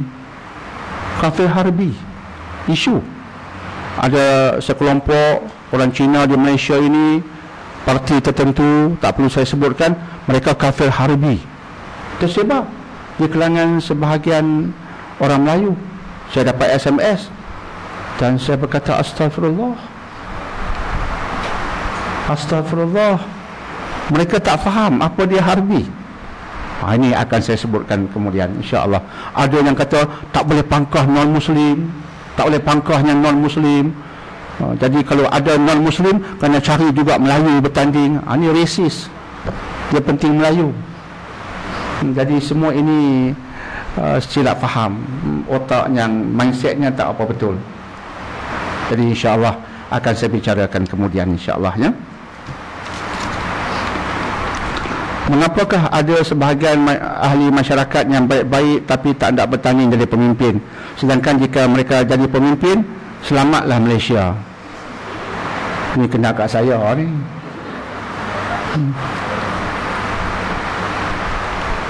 Saya teringat sesi yang lepas dan sesi yang sebelumnya, orang datang menyuruh saya bertanding, merayu untuk saya bertanding. Sampai pada ketika itu, besok hari penamaan calon, malam sebelum itu, masih lagi datang menangis-nangis, merayu-rayu, doktor bertanding lah, kami nak orang macam doktor. Saya dah tegas, isteri saya dah mula berlembut, isteri saya dah mula mengalah. Abang, kesian kat mereka. Dan ini bukan bab kesian, tak boleh menangis-nangis. Ada seorang pakcik datang peluk saya menangis. Daniel, kita satu kampung di Sungai Ara. Ni pakcik nak rayu sebagai orang kampung. Daniel masuk bertanding. Kalau Daniel suruh pakcik naik pokok nyok, pakcik naik. Ni bahasa orang kampung, you jangan main-main. Bahasa orang kampung dengan orang utara, dia punya bahasa kan, masuk dalam jiwa. Daniel masuk, suruh pakcik naik pokok nyok, pakcik naik. Kira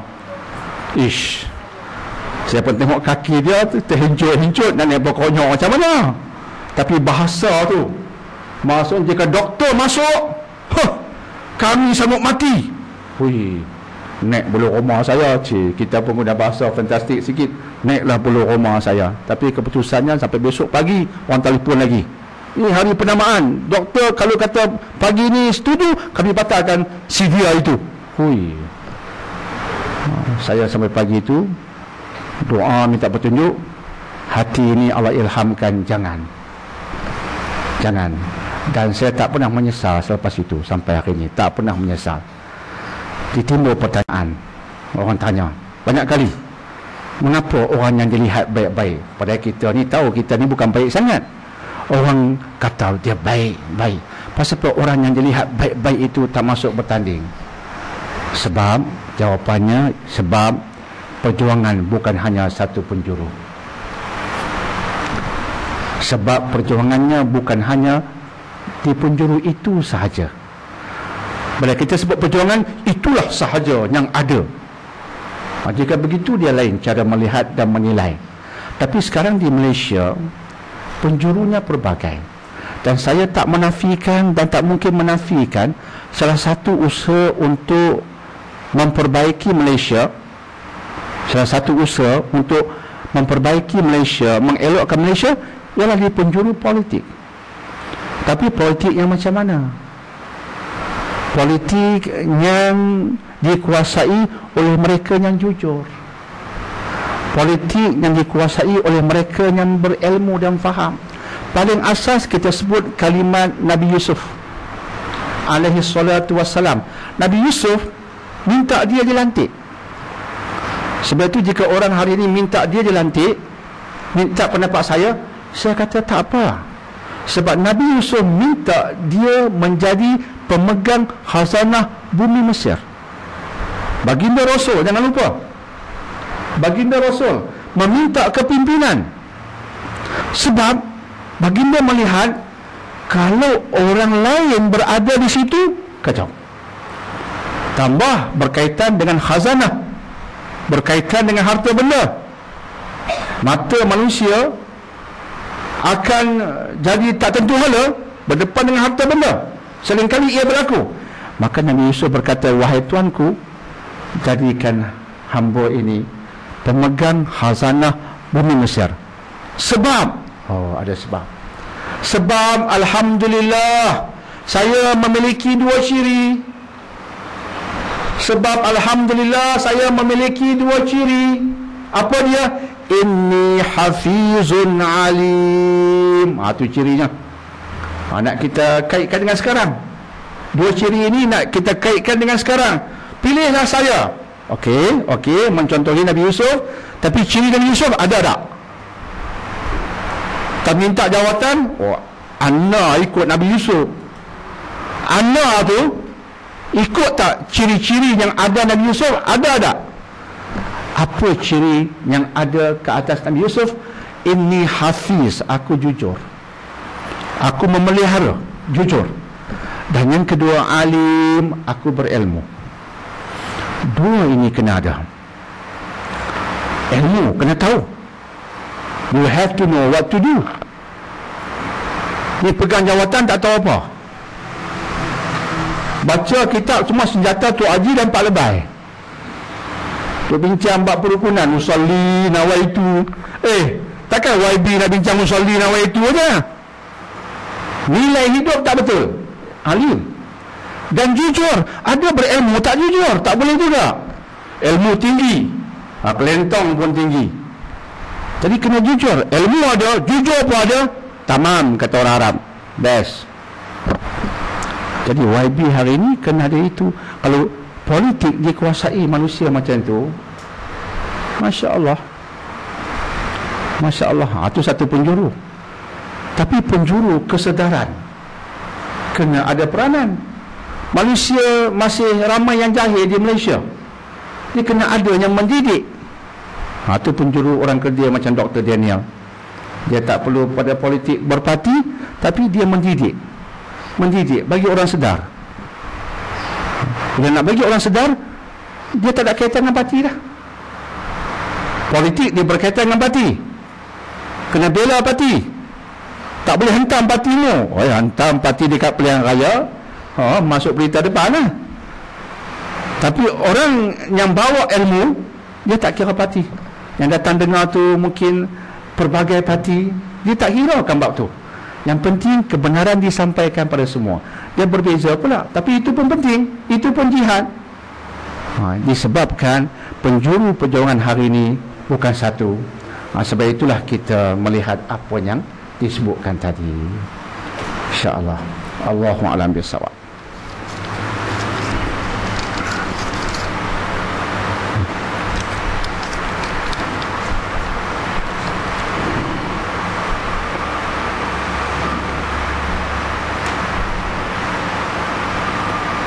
Ada dua soalan, saya ambil satu saja. Bolehkah kita menegur ibu bapa kita jika mereka tidak betul? Boleh, tetapi berakhlak. Boleh, tetapi berakhlak. Malah boleh mengingkari, tetapi beradab. Boleh mengingkari malah, tapi beradab. Nas yang boleh kita rujuk, surah Luqman. Surah Luqman, Allah Subhanahu wa taala berfirman, wa in jahadaka ala an tusyrika bi ma laysa laka bihi ilmun fala tuti'huma. Sampai ke hujung ayat. Jika kedua ibu bapamu menyuruhmu mensyirikkan dirimu dengan Allah, fala tuti'huma, jangan taati kedua ibu bapamu. Sejauh itu Allah perintah. Jangan taat ibu bapamu. Padahal yang diajar oleh kepada kita ialah kena mentaati ibu bapa. Yang perlu diajar juga ialah mentaati ibu bapa dalam perkara yang tak bercanggah dengan perintah Allah. Jika bercanggah, haram taat walaupun dia ibu bapa. Dalilnya baru saya bacakan tadi, surah Luqman. Jika mereka memaksamu untuk kufur dengan Allah La tuti'huma, jangan taat mereka berdua. Tapi Allah tambah wasahibhuma fid dunya ma'rufa, tapi walaupun demikian bergaullah dengan mereka secara yang baik. Itu maksud saya akhlak. Bergaul masih lagi bagus, beradab, sopan, tapi jangan ikut dalam benda yang haram. Minta maaf, tak boleh, begitu. Ada satu kes ibu bapa tak izinkan anak perempuan tu pakai tudung. Keluarga kaya, kononnya moden, kita tak perlu ikut zaman Arab dahulu. Mereka pakai tudung dahulu sebab hidup di padang pasir, tufan bertiup, debu-debu menghinggapi muka mereka. Sebab itu mereka pakai tudung, sebab debu-debu berterbangan di era mereka. Kita di Malaysia tidak ada ribut padang pasir, maka kita tak perlu pakai tudung. Jadi keluarga itulah pendiriannya. Anak perempuan masuk universiti, kalau masuk universiti dia berada dalam senario berbeza. Dan universiti dia adalah persatuan mahasiswa Islamnya, buat ceramah, buat program, dia pun mendengar dan termasuk ke hatinya, dan dia berubah, dia pakai tudung. Dan balik ke rumah, mak bapak paksa buka tudung, mengaibkan keluarga kita. Jadi bila begitu keadaannya, apa perlu dia buat? Dia pun bertanya, Dr. Daniel, saya kena lawan tak mak bapak saya? Kalimatnya bukan lawan.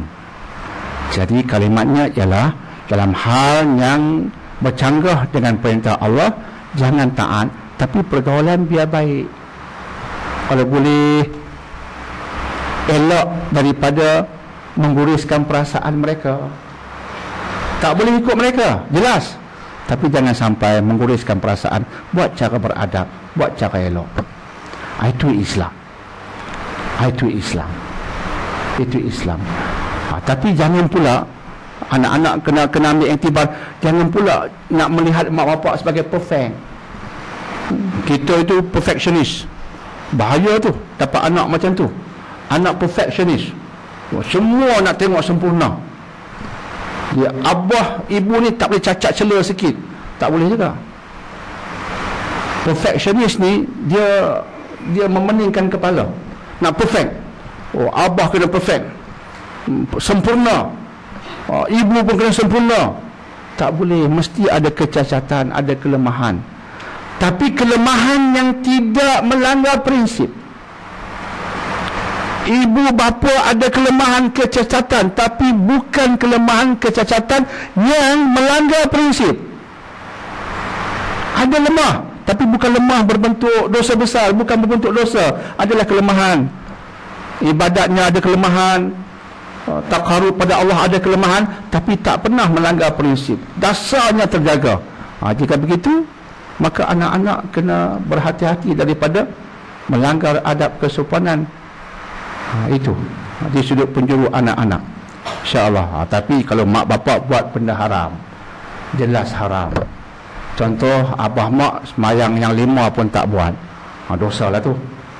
Macam mana nak tegur? Itu pun kena beradab, kena bersopan. Sebab itu dasar, tu pun kena bersopan. Oleh itu kita jaga, insya-Allah, anak-anak itu anak-anak yang baik. Anak-anak itu anak-anak yang baik, insya-Allah. Alhamdulillah. Akhir sekali, minggu hadapan kelas tetap ada. Minggu hadapan kelas tetap ada. 14 campur 7 21, 21 campur 7 28, sampai hujung Mei ada. Minggu pertama Mei, 5 Mei tak ada, tak ada. Kemudian ada, tak ada, saya akan beritahu. Masuk Mei itu dia berselang-seli. Dia berselang-seli. April, alhamdulillah, berterusan. Soalan terakhirlah untuk hari ini, insya-Allah. Doktor pernah menyatakan dahulu pada hari ini anak-anak kita terlampau tertumpu jadi doktor, farmasis. Doktor kata tak perlu sangat tumpu pada benda itu. Apa maksudnya? Maksudnya ialah kita melihat kepada, kita menilai mengikut keperluan. Ibu bapa biasanya dia nak pergi pada yang agak menggunakan kalimat yang biasa, lebih glamour.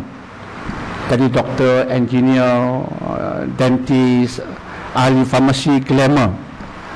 Kalimat glamour tak tepat. Tapi biasanya itulah yang dikejar, sebab dianggap itu menampakkan status yang tinggi. Ramai mak bapak mereka terperangkap di situ. Mereka mau anak mereka memasuki bidang yang statusnya tinggi, yang saya sebutkan tadi. Sedangkan kadang-kadang keperluannya taklah ke situ. Macam kita lihat sekarang, di sudut perubatan sekarang dah sampai ke tahap yang hampir tepu. Hampir tepu artinya dah ramai dah doktor. Sampai dikatakan dalam jangka masa 5 tahun, doktor pun mungkin tak ada kerja. Sebab doktor bukan boleh terus buka klinik. Dia kena bekerja, berkhidmat dengan kerajaan 4-5 tahun dulu. Khidmat tu wajib untuk menimba pengalaman. Sekarang doktor dah ramai. Satu ketika dia mungkin kena tunggu. Nak buka klinik haram, tak boleh. Sebab khidmat wajib belum selesai. Khidmat wajib tunggu. Dalam masa 5 tahun itu akan berlaku. Dan alhamdulillah doktor Islam di Malaysia sudah tinggi peratusnya. Syukur, alhamdulillah, alhamdulillah. Dan saya sering mengatakan bahawa di bidang kritikal yang lain yang kita perlukan, sebagai contoh, bidang kritikal yang saya masukkan bidang yang berkaitan dengan seni ni. Seni. Kita perlukan pembuat kartun. Kartun-kartun yang membawa nilai. Besar pengaruh kartun pada anak-anak kita. Besar. Anak kita boleh buka Astro yang kecil-kecil, cari kartun dulu. Disney popular. Upin Ipin popular. Alhamdulillah, Upin Ipin ada nilai. Dia kartun yang bawa nilai. Dan itu tarikan. Mau tak mau, anak-anak yang kecil, dia akan beri tumpuan. Tapi kalau isinya bernilai, dia dapat sesuatu yang bernilai. Jadi ini ketandusan. Saya teringat bila saya sampaikan pada mereka yang dah graduan USM, saya sampaikan kepada mereka, saya kata inilah bidang yang kita cuai. Bidang yang kita cuai. Kebetulan seorang yang graduan itu, dia director di Perak, director bahagian animasi. Perak mewujudkan satu, orang kata, institusi yang fokusnya bahagian ini, animasi dan sebagainya. Dia pun angkat tangan, Dr. Jenia, saya director lah di Perak, dan memang betul kita benar-benar ketandusan program-program animasi yang bernilai. Ketandusan betul, terutama dari kalangan orang Islam. Dan dari kalangan orang Islam yang bawa pemikiran Islam lagi tandus. Jadi kalau ada yang berminat bagai animasi itu, Masya Allah, buat kartun-kartun yang bagus. Bukan sekadar buat kartun siapa pun tak tengok, tapi kartun-kartun yang menarik tapi ada mesej. Contoh yang kedua, bahagian drama. Rakan-rakan kita di Singapura, dia cuba ceburi. Saya lihat baru ni dia hantar kat saya satu CD itu, drama lebih kurang 15 minit mereka buat, dan mereka hantarlah kepada siapa-siapa yang berminat nak beli. Drama mereka, masjid di Singapura kan canggih, mereka ada bahagian belia, dan bahagian belia di masjid Singapura ni bukan sekadar belia saja datang sebagai penonton di belakang. Mereka ini di depan, di penjuru mereka. Ini Singapura, belia dia di depan. Mereka diberikan mandat untuk buat program-program untuk belia dan tanpa halangan. Jadi mereka kreatif. Salah satunya mereka buat macam drama ringkas. Singapura dia mau satu drama yang berbentuk patriotik, dan itu perlu dibuat dalam masa sekian.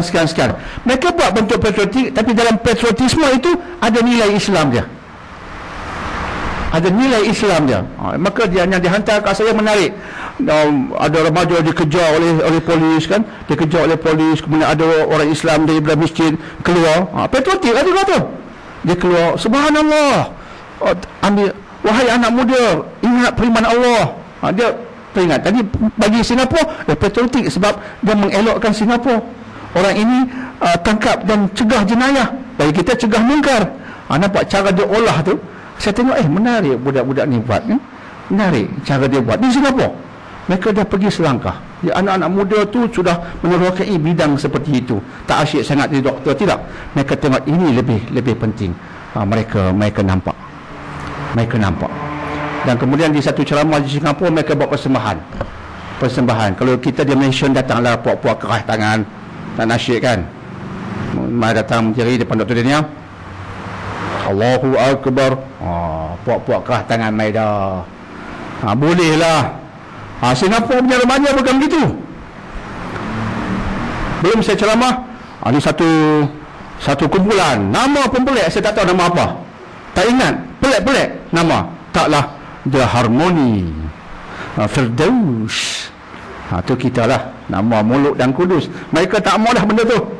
Tapi nama elok, tapi style Perancis punya. Contoh, dia tak bawa apa, dia bawa cuma gendang yang bung Allah macam tu.